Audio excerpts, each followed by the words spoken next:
হায়দার মারকাজে গিয়ে পৌঁছলো। এশার ওয়াক্ত হয়ে গেছে তখন। মোহাম্মদ হানিফ খান মারকাজ ইনচার্জ। হানিফ খান তার গোত্রেরও প্রধান। এই হানিফ খানের গোত্রের ১০০-এরও বেশি মুজাহিদ শহীদ হয়ে গেছেন। হানিফ খানের এই মারকাজটি খুব বিশাল নয়। এখানকার মুজাহিদদের বর্তমান সংখ্যা ৪০-এর মতো। মুজাহিদদের এই মারকাজে আছে ৪টি গুহা। এই গুহাগুলোতে মুজাহিদদের অবস্থান। গুহার সামনে রয়েছে নালা, যা খুব গভীর এবং সবসময় পানি থাকে সেখানে। নালার অপর পারে রয়েছে বিরাট বিরাট বৃক্ষ। ফলে মারকাজটি প্রাকৃতিকভাবেই সুরক্ষিত। হানিফ খান ধারণা করেছিলেন, বিশেষ মিশন নিয়ে যে ব্যক্তিত্বের আগমন ঘটতে যাচ্ছে নিশ্চয়ই তিনি অভিজ্ঞতা সম্পন্ন কেউ হবেন। হবেন কোনো বিখ্যাত মুজাহিদ। কেননা হেডকোয়ার্টার থেকে যাকেই পাঠানো হবে তার সম্পর্কে এরকম ধারণা করা স্বাভাবিক, এবং তিনি এমন কাজের আঞ্জাম দিতে আসছেন যা আমরা পারছি না। আলীকে দেখে হানিফ খান বিস্মিত হলেন। ১৬-১৭ বছরের এই যুবক কি অভিযান চালাবেন? কিন্তু আলীর সাথে আসা মুজাহিদদের কাছে আলী সম্পর্কে যা শুনলেন তাতে হানিফ খান আরো বিস্মিত হলেন। এই কথা ভেবে খুশি হলেন যে এমন মুজাহিদও আফগানিস্তানের মাটিতে জন্মেছে। আলী দিন তিনেক এই মারকাজে অবস্থান করল। এই সময় সে গার্ডদের সম্পর্কে কিছু তথ্য সংগ্রহ করল, পথঘাটের খোঁজ খবর নিল। চতুর্থ দিন যাত্রা করলো গার্ডদের দিকে। যাত্রাকালে হানিফ খান তাকে ঝোঁকের বংশবর্তী হয়ে কিছু করতে নিষেধ করে দিলেন এবং বললেন, যা কিছু করবে ভেবে চিন্তে করবে। গার্ডদেশ পৌঁছে আলী এক হোটেলে চা খেতে বসেছেন। হঠাৎ তার নজরে এলো এক পরিচিত মুখ। আলীর ওই গ্রামের নূর মোহাম্মদ। নূর মোহাম্মদ আলীকে চিনে ফেলতে দেরি করলো না। আলী আর নূর মোহাম্মদ একই স্কুলে পড়তো। নূর মোহাম্মদ আলীর চেয়ে অন্তত ৬ বছরের বড়। দুজনেই খুব ঘনিষ্ঠভাবে হোটেলের এক কোনায় গিয়ে বসলো। নূর মোহাম্মদ আলীকে দেখে বিস্ময়ের সাথে বলতে লাগলো, আমি তো ধরে নিয়েছিলাম শহীদ হয়ে গেছো। আমার সত্যিই খুশি লাগছে যে তুমি বেঁচে আছো। আরো একজন তোমার মতো বেঁচে গিয়েছে। মাঝে মধ্যে ভাবি, আফগানিস্তানে রুশ বাহিনী আসার আগে কত সুন্দর পরিবেশ ছিল। গ্রামের মানুষদের মধ্যে কত চমৎকার সম্পর্ক ছিল। একে অপরের সুখে দুঃখে শরিক হতো। কত না ধুমধাম করে ঈদ করত। আমরা ছুটি কাটাতাম। বর্ষাকাল এলে অপরূপ দৃশ্য ফুটে উঠত বর্ষা স্নাত পাহাড়ে পাহাড়ে। তারপর যখন বসন্ত আসতো এবং ফুলে ফুলে ভরে যেত পাহাড় পর্বত উপত্যকা, কত না সুন্দর দেখাতো। কিন্তু কার কুদৃষ্টিতে সব তছনছ হয়ে গেল। উজাড় হয়ে গেল বাগবাগিচা, পুষ্প শূন্য হয়ে গেল পাহাড় পর্বতমালা।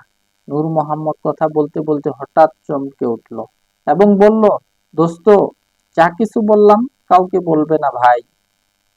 আমি ভুলেই গিয়েছিলাম যে আফগানিস্তান এখন পরাধীন। যা বলেছি তা চেপে যাবে।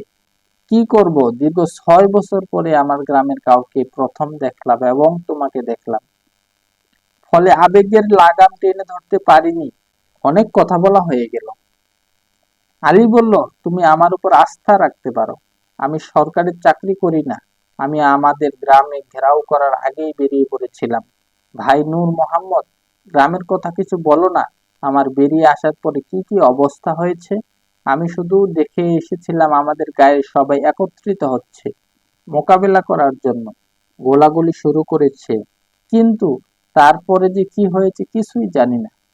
নূর মোহাম্মদ বলল, এ হোটেলের উপর ভরসা নেই। মালিক সরকারের গুপ্তচর। অন্য কোথাও চলো, কথা বলা যাবে। নূর মোহাম্মদ আলীকে নিয়ে অন্য হোটেলে গেল। আলাদা জায়গা বেছে নিয়ে নূর মোহাম্মদ আলীকে বলতে লাগলো, রুশ বাহিনী ট্যাঙ্ক এবং সাঁজোয়া গাড়ি নিয়ে সমস্ত গ্রাম ঘিরে ফেলে। খুব কম লোকই তোমার মতো বেরিয়ে যেতে পেরেছিল। বোমারু বিমানের উপর্যুপরি আঘাতে সমস্ত গ্রাম ধ্বংস স্তূপে পরিণত হয়ে যায়। তারপরও চলে ট্যাঙ্কের আক্রমণ। গ্রামের সবাই বীরত্বের সাথে মোকাবেলা করে। মজার ব্যাপার হলো, রুশ বাহিনী যখন ট্যাঙ্ক এবং সাঁজোয়া গাড়ি থেকে বেরিয়ে আসছিল ঠিক তখনই আমরা তাদের উপর গুলি চালিয়েছিলাম। অনেক দুশমন সৈন্য খতম হয়ে গেল। বাকিরা ট্যাঙ্ক ও সাজোয়া গাড়িতে উঠে আশ্রয় নিল। কিন্তু এদিকে আমাদের সব গোলাবারুদ শেষ হয়ে গেল। তারপর আমাদের এই অবস্থা টের পেয়ে গ্রামের সমস্ত পুরুষ, নারী আর শিশু কিশোরদের পর্যন্ত বন্দি করে এক জায়গায় একত্রিত করলো। আহতদের আলাদা করে তাদের উপর ট্যাঙ্ক চালিয়ে দিল এবং অন্যগুলোকে গুলি করে শেষ করে দিল। পরে সমস্ত গ্রামে আগুন জ্বালিয়ে দিয়ে সেই আগুনে সমস্ত লাশ নিক্ষেপ করে ছারখার করে দিল। রুশ আফগান বাহিনীতে আমার আব্বার এক বন্ধু ছিল, যিনি অফিসার। তার চেষ্টায় আমি মুক্তি পাই। তারই প্রচেষ্টায় আমি ইন্টেলিজেন্স ব্রাঞ্চে একটা চাকরিও পেয়ে যাই। আলী সজাগ হলো।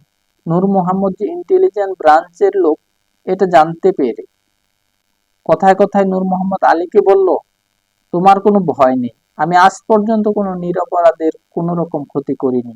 আমি জানি আফগানিস্তান সরকার আফগান জনগণের উপর কতটা নির্যাতন চালিয়ে যাচ্ছে, কিন্তু তোমার অন্তত আমাকে ভয় করার দরকার নেই। সে যাক, তো কি করছো এখন তাই বলো। তা এই কার্ডেজে কি জন্য এসেছো? আলী তো প্রথমে প্রায় বলেই দিয়েছিল যে কেন সে এখানে এসেছে, কিন্তু নূর মোহাম্মদের আসল পরিচয় পেয়ে আলী এখন মুখ খুলতে চাইল না। মুখ খোলাটা উচিত হবে না মনে করে শুধু বলল, এই বেড়াতে এলাম আর কি। নূর মোহাম্মদ প্রশ্ন করল, তাহলে থাকবে কোথায় এ কদিন, করবেই বা কি? আলী ভাবতে লাগলো কি উত্তর দেওয়া যায়। উত্তর তো দিতেই হবে একটা, কিন্তু মিথ্যা বলা যাবে না। সত্য বলতে গেলেই ধরা পড়তে হবে। তাই সে বলতে লাগলো, ভাইরে, তুমি তো আমার চেয়ে বয়সে বড়, সুতরাং অবশ্যই এই কথা জানো যে যার কোনো ঘর নেই সে কোথায় যাবে। আফগানিস্তানে আছে পাহাড়, আছে শহর। কিছু কাটলো পাহাড়ে পাহাড়ে, এখন ঘুরছি শহরে শহরে। আলীর কথা শুনে নূর মোহাম্মদের মুখে মুচকি হাসির রেখা দেখা গেল। বলল, আলী, এড়িয়ে যাচ্ছ, আসল কথা বলতে চাচ্ছ না। তবু মনে রেখো, এই শহরে নতুন লোকদের উপর কড়া নজর রাখা হচ্ছে। সতর্ক হয়ে চলাফেরা করো। আমি তোমাকে আমার সাথে নিয়ে যেতে পারতাম, কিন্তু প্রথমত আমাদের সাথে কাউকে রাখা নিষেধ। দ্বিতীয়ত তুমি যা করতে চাচ্ছ তা তো আমার কাছে থেকে করতে পারবে না। আলীর সন্দেহ হলো নূর মোহাম্মদ হয়তো সবকিছু জেনে ফেলেছে, যে কেন আলী এখানে এসেছে, অথবা কথার মারপেঁচে ফেলে আমার সবকিছুই জেনে নিতে চাচ্ছে। সাত পাঁচ ভেবে আলী কোনো কিছু আর না বলার সিদ্ধান্ত নিল। নূর মোহাম্মদ আলীকে আবারও সতর্ক থাকার জন্য বলে বিদায় নিল। আলী শেষমেশ ওই হোটেলেই থাকার সিদ্ধান্ত নিল, যে হোটেলের মালিক গুপ্তচর। আলী চেরাগের গোড়ায় অন্ধকার থাকে মনে করে এই পদক্ষেপ গ্রহণ করলো। সে ভাবল, যেখানে গুপ্তচরের আনাগোনা বেশি, সকলের দৃষ্টি এড়িয়ে সেখানেই নিরাপত্তা পাওয়া যায় বেশি। আজ নিয়ে 3 দিন হলো আলী গার্ডেজে এসেছে। কমান্ডার যাদের নাম বলে দিয়েছিলেন, এখন পর্যন্ত কারো সাথেই আলীর দেখা হয়নি। কমান্ডারের নির্দেশ মতো তাদেরকে কাজে লাগানো যেত, অথচ তাদের কেউই বাড়িতে নেই। তাছাড়া তারা যে কোথায় আছে কেউ জানে না। শেষ পর্যন্ত আলী সেনা শিবিরে ফিরে যাওয়ার সিদ্ধান্ত নিল। অবশ্য মেজর ফায়াজ যদি সেখানে থাকেন তবে সরাসরি তার সাথে সাক্ষাৎ করাই ভালো। ফায়াজ সম্পর্কে খোঁজখবর নিতে গেলে সবাই বলল অন্য কোনো রণাঙ্গনে তিনি যুদ্ধ করছেন। এভাবে খোঁজখবর নিতে নিতে আলী কর্নেল মুসা সাহেবের সামনে গিয়ে হাজির হলো। কর্নেল মুসা আলীর পা থেকে মাথা পর্যন্ত পরখ করলেন এবং আলীকে 1 ডজনেরও বেশি প্রশ্ন করলেন। শেষমেশ প্রশ্ন করলেন, কোত্থেকে এসেছো, কি নাম তোমার, মেজর ফায়াজের সাথে তোমার সম্পর্ক কি, দেখা করতে চাও কেন বলো তো, ইত্যাদি ইত্যাদি। মানসিকভাবে আগে থেকেই এমন ধরনের প্রশ্নের উত্তর দেওয়ার জন্য আলী প্রস্তুত নিয়েছিল। তারপর আলী যখন প্রশ্ন করলো মেজর ফায়াজ কোথায় বদলি হয়েছে, উত্তর পাওয়া গেল যেহেতু এখন যুদ্ধের কাল, সেজন্য বলা যাচ্ছে না ঠিক কোথায় বদলি হয়েছে। সে সেনা ছাউনি থেকে ব্যর্থ হয়ে ফিরে এলো। এখন শুধু এক ব্যক্তিই বাকি আছে, যার কাছে হয়তো কোনো খবর পাওয়া যাবে। নাম তার আব্দুল করিম। আলী আব্দুল করিমের বাসা খুঁজে বের করার চেষ্টায় লেগে গেল। আলী আব্দুল করিমের ঘরের দরজায় নক করতেই এক বৃদ্ধার কণ্ঠস্বর ভেসে এলো, কে, কে তুমি? আলী সালাম দিয়ে বলল, আমি আলী, আব্দুল করিমকে খুঁজছি। বৃদ্ধা বললেন, এই ছেলে, ভেতরে এসো। ভেতরে বৃদ্ধা ছাড়া আর কেউ ছিল না। আব্দুল করিমের মা বয়সী মানুষ, 60-এর ঊর্ধ্বে হবে বয়স তার। আলী আবারও আব্দুল করিম সম্পর্কে জানতে চাইলে বৃদ্ধা বললেন, 2 মাসেরও বেশি সময় হয়ে গেল সে বাসায় আসে না। আমি তার বন্ধু বান্ধব সবার কাছেই খোঁজ নিয়েছি, কিন্তু কেউ বলতে পারে না যে সে কোথায় আছে। এর আগে সে কখনো এতদিন পর্যন্ত বাইরে কাটায়নি। জানি না ছেলেটা কি অবস্থায় আছে। তার সঙ্গী সাথীরাও অনেকে বাসায় নেই। কিন্তু তুমি কোত্থেকে এসেছো বাছা? আলী বলল, আমি একটা জরুরি কাজে তার কাছে এসেছি। আলীর কথা শেষ না হতেই বৃদ্ধা বললেন, তুমি বসো বাছা, কিছু খাবার নিয়ে আসি তোমার জন্য। আমি এ ব্যাপারটা একদম ভুলে গিয়েছিলাম। এ কথা বলেই তিনি বাইরে গেলেন। বৃদ্ধা পাশের বাসায় লোকদের যা বলেছিলেন তা আলী শুনতে পাচ্ছিল। তিনি বলছিলেন, আমার ছেলের মেহমান এসেছে। সে এসেছে অন্য শহর থেকে। আমাকে কয়েকটা টাকা ধার দাও। আব্দুল করিম এলেই আমি পরিশোধ করব। পড়শিকে খুব বদমেজাজি লোক বলে মনে হলো। সে কোনো কিছু তোয়াক্কা না করেই বলতে লাগলো, তোমার ছেলে আর কোনোদিন ফিরে আসবে না। আমি তোমাকে আর ধার দিতে পারবো না। তোমার ছেলে একটা ডাকাত বাহিনীর সদস্য। এতদিনে সরকার তাকে জেলে পুরেছে দেখো গিয়ে। আব্দুল করিমের মা ভেতরে ভেতরে খুব ক্ষেপে গেলেন, কিন্তু মুখে কিছুই বললেন না। শুধু এতটুকু বললেন যে, আমার ছেলেটা আত্মসম্মান মর্যাদা সম্পন্ন এবং নামাজি। সে কখনো ডাকাত হতে পারে না। দেখো, ঘরে আমার মেহমান। তুমি আমার গলার রূপার হারটা রাখো এবং এর বদলে কিছু দাও। ছেলেটা এলেই টাকা পরিশোধ করব। এখন তো আমার ছেলের ইজ্জত বাঁচাই। না হলে ছেলের বন্ধুটা কি ভাববে? সে তার বন্ধু এসেছে, অথচ তার মা কিছুই খেতে দিল না। তাছাড়া আমাদের বাসায় গত 2 মাসে কোনো মেহমানই আসেনি। আব্দুল করিম চলে যাবার পর এই প্রথম কোনো মেহমান এলো। লোকদের যে কি হলো, কেউ বলতে পারে না যে ছেলেটা কোথায়। নাও, আমার এই হারটা রাখো এবং যা হয় কিছু দাও। না চাচি, তোমাকে দেবার মতো কিছু নেই। অন্য কোথাও কিছু পাও কিনা দেখো। বৃদ্ধার মুখের উপর এই কথাগুলো বলে পড়শি দপদপ করে পা চালিয়ে ভেতরে চলে গেল। আলী দেয়ালের আড়াল থেকে সবই শুনল। সে নিশ্চিত হলো যে আব্দুল করিমকে সরকার বন্দী করেছে, কেননা মতলববাজরা মুজাহিদদের ডাকাত বলে আখ্যায়িত করে তাদের বদনাম ছড়াবার জন্য। আলীর কাছে বেশ কিছু টাকা ছিল।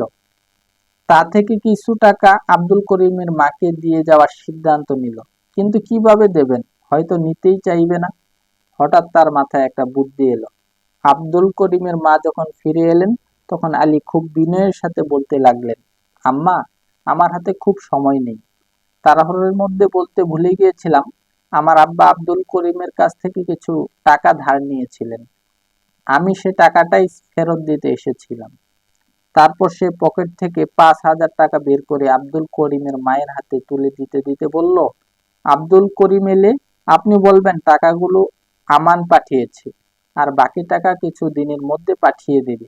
আব্দুল করিমের মা টাকাগুলো নিলেন এবং বললেন, আমি তোমাকে কিছু না খেয়ে যেতে দেব না।